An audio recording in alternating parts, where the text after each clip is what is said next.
కృష్ణన్న గారి ఆధ్వర్యంలో ఆనాటి బలరామకృష్ణుడు వలె నేటి రంగారెడ్డి జిల్లాలో కృష్ణన్న గారు సీనన్న గారు కలిసి యాదవ మొట్టు విధలై ఆనాడు శ్రీకృష్ణుడు బృందావనంలో ఎంతటి సంతోషాన్ని అయితే నింపారో అదేవిధంగా ఈరోజు అధ్యక్షతను తీసుకొని అదేవిధంగా శ్రీకృష్ణుని ఉద్దేశించుకొని బలరాములు శ్రీకృష్ణుల వల్ల ఇద్దరూ కూడా మన బీసీ సేన సంఘాన్ని పైకి తీసుకొస్తూ ప్రతి ఒక్క విషయంలో మనకు తోడుగా నిలబడుతున్న ప్రతి ఒక్కరికి కూడా ఈరోజు మహోన్నతమైన అధ్యక్ష పదవిని శ్రీనన్న గారికి ఇస్తూ ఉన్నందుకు బలకృష్ణన్న గారి ఆధ్వర్యంలో చాలా సంతోషకరంగా ఉంది.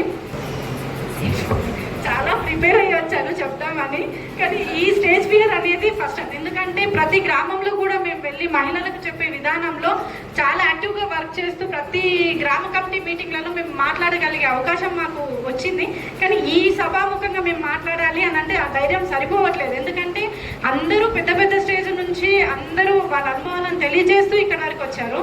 బట్ నేను మాత్రం కృష్ణన్న గారిని సీనన్న గారిని ఒకటే కోరుకుంటున్నా, ఎప్పుడూ కూడా బలరాముడు కృష్ణుడి వల్ల కలిసిమెలిసి మన బీసీ సేనను ముందుకు తీసుకురావాలని మనస్ఫూర్తిగా కోరుకుంటున్నాను. నాకు ఈ అవకాశం ఇచ్చిన పెద్దలకి ధన్యవాదాలు.